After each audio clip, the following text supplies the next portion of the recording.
Franck Ferrand raconte sur Radio Classique.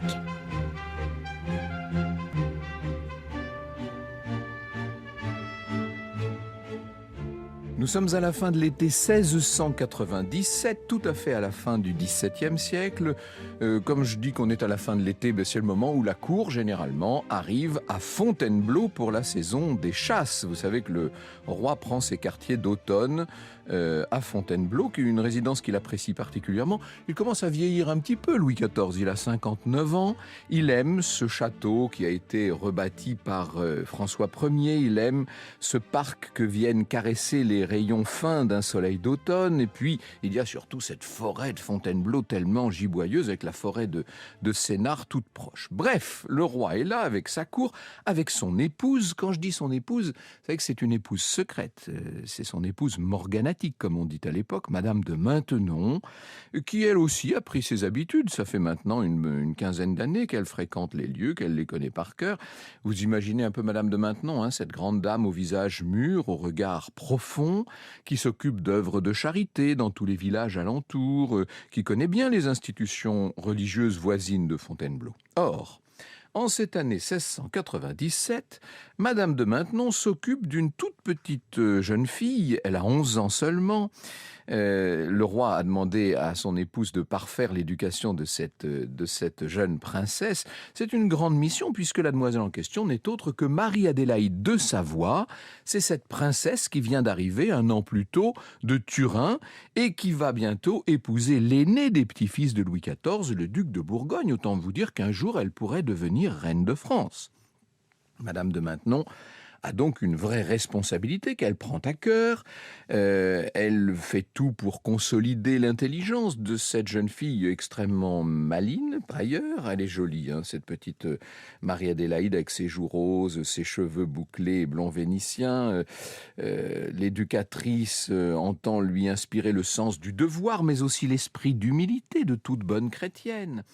Et il arrive que Madame de Maintenon entraîne la jeune Marie-Adélaïde dans un certain nombre d'institutions pieuses pour aller lui faire rencontrer les religieuses qui vivent à l'écart du monde. Sauf que là, il y a quand même quelque chose d'un peu particulier. Et ça intéresse la cour. Il faut vous dire que les courtisans de Louis XIV n'ont vraiment pas grand-chose d'autre à faire que de tout scruter et de tout commenter à l'infini. Ça occupe les journées quand on n'a rien d'autre à faire. Madame de Maintenon conduit la princesse, non pas une fois, mais plusieurs fois, dans un humble couvent qui se trouve pas très loin de Fontainebleau, au sud-est de Fontainebleau, à Moret exactement. Moret qui deviendra célèbre pour des raisons artistiques plus tard, car c'est le lieu d'une grande école de peinture. Mais à l'époque, ce n'est pas encore le cas. C'est pas très attrayant en soi, ce couvent. Aucune des religieuses n'appartient à une des grandes familles de France, donc ce n'est pas l'endroit où, a priori, les courtisans auraient tendance à se rendre. Alors on commence à murmurer, à chuchoter. Pourquoi Madame de Maintenon revient-elle si souvent à Moret? Et qui plus est, dans une compagnie si prestigieuse. D'ailleurs, est-ce qu'on n'a pas vu depuis longtemps d'autres personnalités importantes se rendre à Moret? On dit que la défunte reine Marie-Thérèse y allait, mais Monseigneur aussi. Quand on dit Monseigneur, il s'agit du seul fils légitime de Louis XIV, le grand dauphin. Depuis quelque temps, les mieux renseignés, en tout cas ceux qui à la cour prétendent être renseignés, vous comprenez comment ça fonctionne, la plupart de ceux qui sont dans le secret connaissent l'explication. Il y a dans ce couvent une religieuse qui n'est pas une religieuse comme les autres. Alors d'abord, la couleur de sa peau n'est pas très commune dans la France du XVIIe siècle puisqu'elle est noire, cette religieuse. À l'époque, on dit qu'elle est mauresse. Le terme est parfaitement impropre, mais c'est comme ça. Et puis surtout, il se murmure que cette femme qui doit avoir environ 30 ans et qui est maintenant, en tout cas depuis 1695, devenue nonne, ne serait pas n'importe qui. On dit que dans ses veines coulerait le sang le plus bleu qui soit, un sang royal. Et bien voilà comment naît une énigme pour l'histoire de France, l'énigme de la mauresse de Moret. Franck Ferrand sur Radio Classique. Et évidemment, il y a de quoi être intrigué par la qualité des visiteurs qui viennent rendre visite à cette nonne noire, extrêmement bien traitée dans le couvent. Voici ce que nous dit dans ses mémoires Monsieur de Saint-Simon. Il fallait bien qu'il arrive, le petit duc, évidemment. Bontemps, premier valet de chambre et gouverneur de Versailles, par qui les choses du secret domestique du roi passaient tout le temps, l'y avait mise toute jeune, avait payé une dot qui ne se disait point, et de plus, continuait une grosse pension tous les ans. Il prenait exactement soin qu'elle eût son nécessaire, et que tout ce qui peut passer pour abondance à une religieuse lui fût fourni. Évidemment, avec des phrases pareilles, il ne faut pas s'étonner que la rumeur naisse, se constitue, se consolide et enfle avec le temps. Et le mémorialiste, du reste, va plus loin. Il insiste sur l'étrange comportement de la défunte reine Marie-Thérèse. Vous savez que Marie-Thérèse est morte en 1683. L'étrange comportement également de Madame de Maintenon, puisque toutes les deux ont semblé à la fois soucieuses de cette mystérieuse religieuse et en même temps attentives à ne pas trop montrer qu'elles s'y intéressaient. Lors de leurs visites à Moret, elles paraissent s'être attachées à n'être pas systématiquement en contact avec la Mauresse, tout en vérifiant que les conditions de vie de celle-ci aient été les plus confortables possibles. Tout ça, c'est assez pour que la religieuse tire une certaine arrogance de sa position. Elle aussi se fait sa petite idée sur sa véritable identité. Je cite encore Saint-Simon. Elle était là avec plus de considération que la personne la plus connue et la plus distinguée, et se prévalait fort des soins qu'on prenait d'elle et du mystère qu'on en faisait. Il lui échappa une fois, entendant monseigneur chasser dans la forêt, de dire négligemment « C'est mon frère qui chasse ». Vous avez bien compris, c'est sous la plume du petit duc.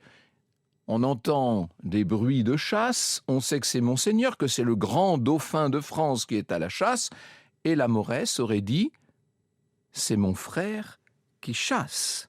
Et oui, il se pourrait que cette religieuse ne soit autre que la sœur du dauphin, donc une descendante en ligne directe des Bourbons et des Habsbourg.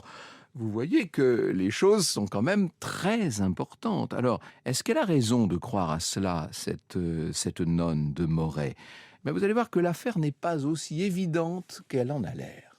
Alors, pour essayer d'y voir clair dans cette affaire de la Mauresse de Moret, il faut commencer par la version relevée par Monsieur Saint-Simon, Monsieur de Saint-Simon tout de même, gardons-lui sa particule, lui qui était si fier de son duché-pairie. Il écrit « On prétendait qu'elle était fille du roi et de la reine, que sa couleur l'avait fait cacher et disparaître, et publié que la reine avait fait une fausse couche, et beaucoup de gens de la cour en étaient persuadés. » Ah, voilà, bon, ça... La religieuse serait donc une fille légitime du couple royal, écartée parce que noire. Mais alors, quelle naissance royale cette rumeur essaierait-elle de couvrir? En cherchant, un certain nombre d'auteurs ont mis en avant une naissance suspecte à la fin de l'année 1664. Ça veut dire qu'on était seulement 4 ans après le mariage du roi avec Marie-Thérèse d'Autriche, donc cette infante d'Espagne. En novembre de cette année-là, la reine affronte un accouchement effectivement très dur, au point qu'on ait craint pour sa vie. Vous savez que Marie-Thérèse a fait pas mal de fausses couches. On dit même qu'elle était au plus mal, et il a fallu que, si le dilemme se présentait, les médecins puissent savoir s'ils choisiraient d'assurer la survie de la reine ou celle du bébé. Vous savez, c'est la mère ou l'enfant, c'était la grande question qui a hanté tant de naissances pendant bien des siècles.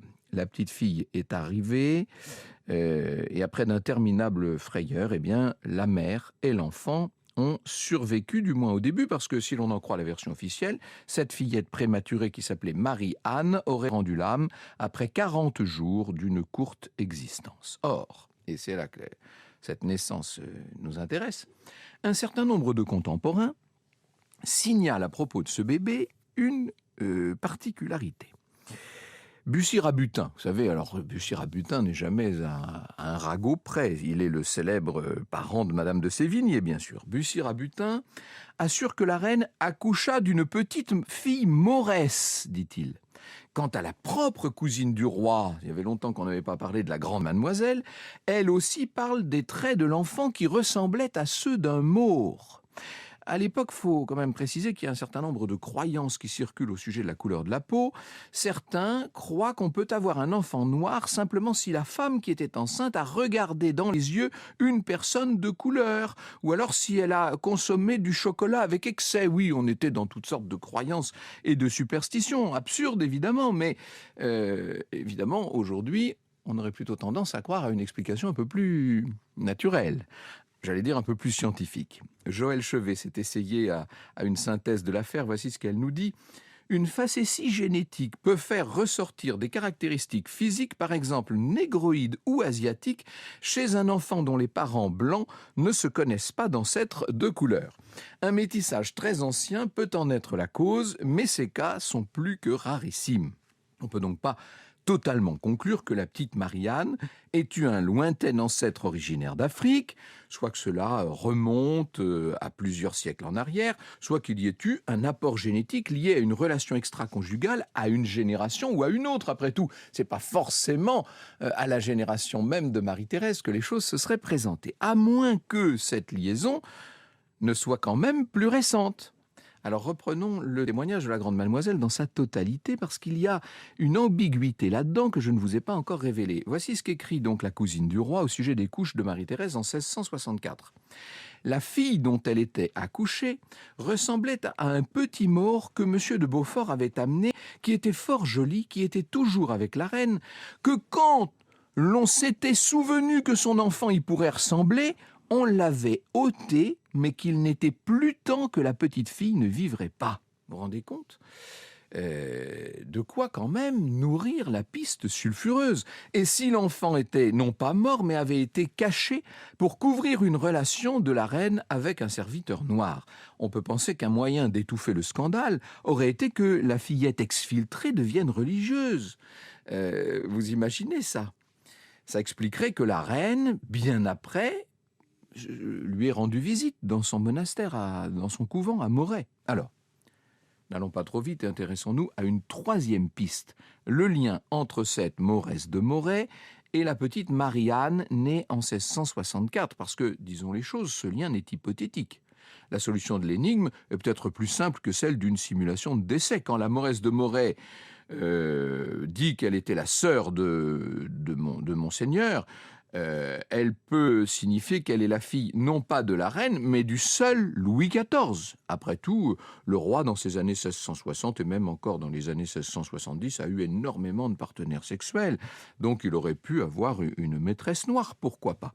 On s'attarde souvent sur ces liaisons, d'ailleurs simultanées, avec mademoiselle de la Vallière et madame de Montespan, mais inutile de vous dire que le roi avait d'autres galanteries très mal connues, y compris avec du personnel de la cour. Une liaison avec une domestique que personne n'aurait identifiée, et puis la naissance d'un enfant métis auquel on aurait assuré un avenir honorable dans les ordres n'est pas tout à fait à exclure. On le voit, plus on cherche à démêler les nœuds de cet écheveau complexe, et plus les choses sont corsées. Pourtant, les historiens ont glané un certain nombre d'éléments pour essayer de démêler cet écheveau, justement.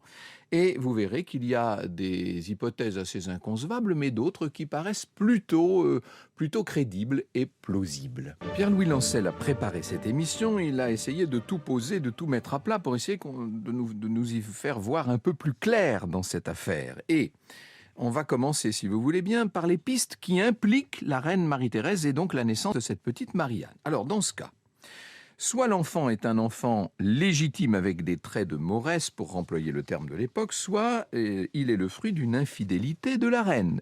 Ces deux explications posent des problèmes. D'abord, le qualificatif de Mauresse qui a été donné à ce bébé de 1664, disons-le, est utilisé par très peu de contemporains. Et surtout, il ne prouve rien pour un enfant nouveau-né qui était, nous dit Pierre-Louis, le fruit d'une forte consanguinité, qui était prématuré, qui naissait en plus dans des conditions très difficiles. Comme le relève Joëlle Chevet, une explication simple est fournie par l'une des demi-sœurs de l'enfant. Elle écrira que la reine était accouchée d'une fille dont le visage était tout à fait violet et même noir, parce qu'elle avait apparemment beaucoup souffert en venant au monde. Vous savez, il arrive que les enfants, et notamment soient étouffés par le cordon ombilical.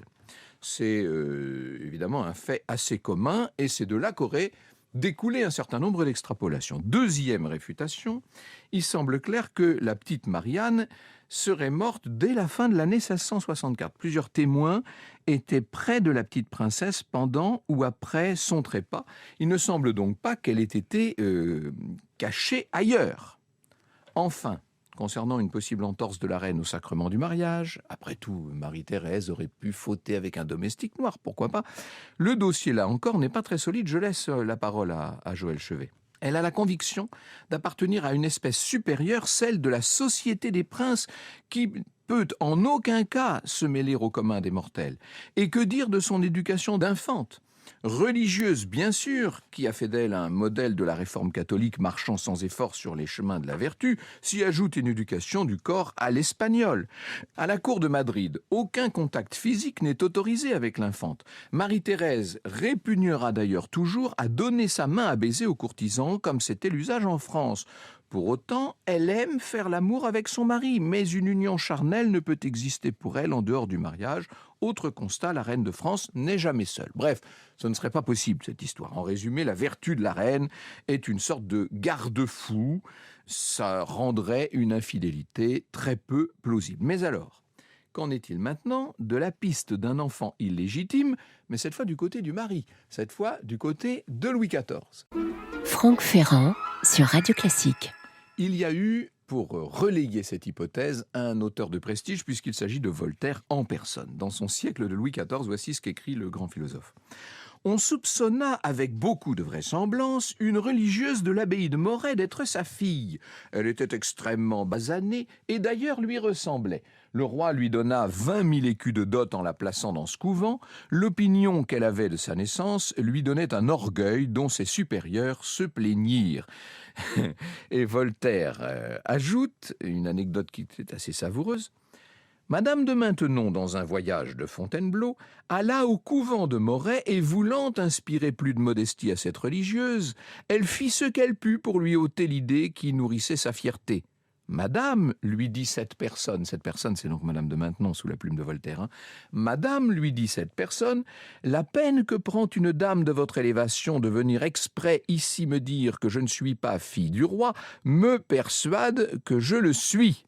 Donc, en fait, plus on disait à la Mauresse de Moret qu'elle n'était pas fille de roi, et plus elle finissait par le croire. Mais ça, c'est un procédé assez habituel. Vous savez, il suffit de dire à quelqu'un et d'essayer de détromper quelqu'un pour l'asseoir dans ses certitudes. À vrai dire, cette piste est totalement invérifiable. La Mauresse de Moret n'a pu que se complaire dans une conclusion prétentieuse. Je cite Lucien Belli dans son dictionnaire de Louis XIV. Sans exclure la thèse d'une fille de Louis XIV, il en cite une autre qui est envisageable après tout. C'est Lucien Belli qui parle. Le roi, très attentionné pour ceux qui le servent, a pu aussi s'intéresser à une fillette de sa domesticité. C'est une piste proposée au XVIIIe siècle par le duc de Luynes. Selon lui, la reine Marie, donc c'est Marie Leginska dont le duc de Luynes était très proche, la reine Marie, épouse de Louis XV, aurait confié qu'un Maure et une Mauresse travaillant à la ménagerie de Versailles auraient eu une fille que le roi et la reine auraient portée sur les fonds baptismaux. Madame de Maintenon l'aurait mise au couvent. Oh, ben alors là, d'un seul coup, la morale est sauve. La Mauresse de Moret aurait eu des attentions particulières à une générosité qui n'était pas une générosité paternelle, qui n'était qu'une générosité paternaliste, celle d'un parrain qui avait nom Louis XIV. Générosité paternelle, c'est pas comme générosité paternaliste, évidemment.